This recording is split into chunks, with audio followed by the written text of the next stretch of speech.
నమస్కారం JP news కు స్వాగతం. తిరుపతి జిల్లా Venkatagiri Vaishnavi arts and science degree college నందు మీకు తెలుసా కార్యక్రమం ద్వారా హెచ్ఐవి ఎయిడ్స్ పై అవగాహన సదస్సును నిర్వహించారు. రాష్ట్ర ఎయిడ్స్ కంట్రోల్ సొసైటీ ఆదేశముల మేరకు జిల్లా వైద్య ఆరోగ్య శాఖ ఎయిడ్స్ నివారణ మరియు నియంత్రణ విభాగం సహకారంతో నవజీవన్ ఆర్గనైజేషన్ సిసిటిఐ ప్రాజెక్టు సంస్థ ఆధ్వర్యంలో జరిగిన ఈ కార్యక్రమంలో విద్యార్థులు, అధ్యాపకులు, అధ్యాపకేతర బృందం తదితరులు పాల్గొన్నారు. ఈ కార్యక్రమంలో హెచ్ఐవి ఎయిడ్స్ వ్యాప్తి కారకాలు, ఎలా వ్యాపించదు, దాని లక్షణాలు, అది రాకుండా ఎటువంటి జాగ్రత్తలు తీసుకోవాలి, హెచ్ఐవి ఎయిడ్స్ వ్యాధిగ్రస్తుల పట్ల వివక్ష, చిన్నచూపు లేకుండా ఎలా వారితో సమాజంలో కలిసి జీవించాలి, క్షయవ్యాధి మరియు సుఖవ్యాధుల చికిత్సతో పాటు కాండోమ్ యొక్క ఉపయోగము తదితర విషయాలను ప్రధానంగా చర్చించారు. ఈ కార్యక్రమంలో కాలేజీ లెక్చరర్లు O Ratnaiah, P Suresh, B Anusha, P Vijay, CHCLT B Sujith Kumar, Navajeevan సంస్థ project manager K Balaji, ROWA Kavitha, పిఈలు K Kalpana, G Sirisha, M Nalini విద్యార్థులు పాల్గొనడం జరిగింది. అనంతరం స్థానిక ఏనుగుల కాలనీ ఏరియాలో హెచ్ఐవి ఎయిడ్స్ పై అవగాహన కల్పించేందుకు ర్యాలీ నిర్వహించగా నవజీవన్ సంస్థ ఏఎన్ఎం జి హరిత ద్వారా హెచ్ఐవి పరీక్షలు చేయించి వారి స్థితిని వారికి తెలియచేయడం జరిగింది.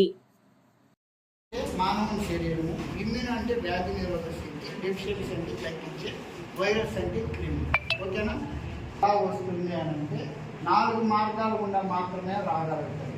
ఆ 4 మార్గాలు మనం కనుక పాటించకపోతే అది మన జోలికి అనేది రాదు. ఆ 4 మార్గాలు ఏంటంటే అన్సేఫ్ సెక్స్ అంటే కూడా 99% ఈ ఫస్ట్ పాయింట్ మెయిన్ రీజన్.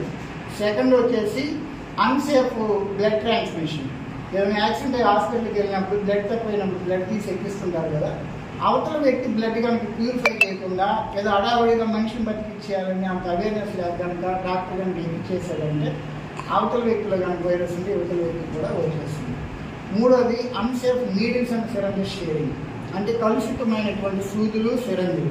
ఇప్పుడు ఎవరు వాడుతున్నారు సార్ కలుషితమైన సూదులు, సిరంజులు? అందరూ ఫ్రెష్ నీడిల్స్, ఫ్రెష్ సిరంజులు. ఏ డాక్టర్ కూడా అట్లా వాడడం లేదు కదా. మరి ఇది ఎట్లా వస్తుంది? ఈ కారకాల్లో 3వ పాయింట్ ఇది ఎలా వచ్చింది అని అంటే, కొంతమంది మత్తుకి బానిస అయినటువంటి యూత్ని చూస్తుంటారా, డ్రగ్స్ వాడుతుంటారు. కొంతమంది కర్చీఫ్లు వేసుకుంటారు, కొంతమంది ఇట్లా వేసుకొని ముందు చూస్తుంటారు డ్రగ్స్ మత్తు కోసం. కొంతమంది నీడిల్స్ ఏం తీసుకుంటారు మత్తు కోసం. అట్లా బ్యాచ్ కొంతమంది బ్యాచ్ కూర్చొని సిగరెట్లు, పాన్పరాలు ఎలా అయితే షేర్ చేసుకుంటారు, ఒక 4 బ్యాచ్లు కూర్చొని అట్లే ఈ డ్రగ్స్ కూడా షేర్ చేసుకుంటారు. వాళ్ళు ఒకరు కూర్చి నీళ్ళే ఇంకొకరు కూర్చుకుంటారు. 4 వెంటనే 1 నిమిషం లోపల 4 కూర్చేసుకుంటారు. ఆ 4లో ఒకటి ఉన్నా కానీ ఆ నీళ్ళు కూర్చున్నప్పుడు బ్లడ్ దాని పడుతుంది కదా, వితిన్ సెకండ్ ఇంకొకరు కూర్చుకున్నప్పుడు అక్కడ బ్లడ్ అనేది ట్రాన్స్మిట్ అయింది కదా. సో ఈ రీజన్ వల్ల కూడా హెచ్ఐవి బారిన అవకాశం ఉంటుంది. 4వ రీజన్ ఏంటంటే, ఆల్రెడీ హెచ్ఐవి సోకిన తల్లి కనుక ఉంటే ఆ తర్వాత ప్రెగ్నెన్సీ కన్సీవ్ అయితే ఆ పుట్టబోయే బిడ్డకి వచ్చే ఛాన్స్ అయితే ఉంది. ఈ 4వ దానికి మటుకు ఆ పుట్టబోయే బిడ్డ ఏ తప్పు చేయలేదు కాబట్టి ఆ బిడ్డను మటుకు హెచ్ఐవి బారిన పడకుండా మనకి ఎవాప్రిన్ అనే ఒక థెరపీ ఉంది, వాళ్ళకి సిరప్ లాగా ఇస్తారు. అది తీసుకుంటే కనుక వాళ్ళకి హెచ్ఐవి బారిన అనేది ఆ బిడ్డ గురి కాదు. మిగతా 3 ఉన్నాయి కదా, అవి మన యొక్క అజ్ఞానంతో, మన యొక్క అవివేకంతో తెచ్చుకునే రీజన్స్. సో ఆ 3కి కనుక మనం దూరం ఉంటే, ఏ 3 అండి?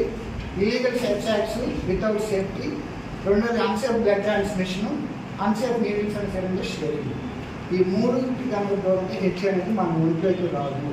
ఆబ్జెక్టివ్ ఏంటంటే, జనాల్లో హెచ్ఐవి మీద అవేర్నెస్ కలిగిస్తూ వాళ్ళకి కొన్ని మంచి మార్పులు చేసి ఎలాంటి జాగ్రత్త చర్యలు పాటిస్తే హెచ్ఐవి రాకుండా ఉంటుంది, నివారణ చర్యలు ఏమేమి తీసుకోవాలి అనే ఉద్దేశంతో, ఏమేమి తీసుకుంటే హెచ్ఐవి బారిన పడకుండా ఉంటామనే ఉద్దేశంతో వాళ్ళకి అవేర్నెస్ ఫీల్డ్ లెవెల్లో కానీ కొన్ని కాలేజెస్లోకి వెళ్ళి యూత్కి వెళ్ళి ఇస్తూ ఉంటాము. డైరెక్ట్గా ఫీల్డ్కి వెళ్ళి ఇచ్చేది ఏంటంటే డైరెక్ట్గా వాళ్ళకే చేరుతుంది. మిమ్మల్ని సెలెక్ట్ చేసుకోవడం ఎందుకంటే యాజ్ ఎ యూత్గా మీ చుట్టుపక్కల ఉన్న వాళ్ళకి మీరు ఒక ఎడ్యుకేటెడ్ పీపుల్గా మీరు తెలియజేస్తారనే ఉద్దేశంతో. ఎవరైనా మిమ్మల్ని అడిగారనుకోండి, పలానా డబ్బు వస్తుందా, దానికి ఎలా నివారణ చేయాలి, ఒకవేళ పొరపాటున వస్తే ఎలాంటి జాగ్రత్తలు తీసుకోవాలని అడిగినప్పుడు మీరు తెలియదంటే బాగోదు కదా. అందుకని మిమ్మల్ని చెప్తే మీ ద్వారా ఇంకొంచెం ఎక్కువ మందికి స్ప్రెడ్ అవుతుందనే ఉద్దేశంతో కొన్ని కాలేజీలు సెలెక్ట్ చేసుకున్నాము. అట్లా సెలెక్ట్ చేసుకునేందుకు ఇక్కడ రావడానికి పర్మిషన్ ఇచ్చినటువంటి మన వైష్ణవి కాలేజ్ కరస్పాండెంట్ సార్ గారు సార్ గారికి మిగతా ఇక్కడ ఉన్నటువంటి లెక్చరర్స్ ముందు కృతజ్ఞతలు జరుపుకుంటూ మీ కోఆపరేషన్తో ఒక 5 నిమిషాలు దాని గురించి చెప్తామని వచ్చాను. ఓకేనా?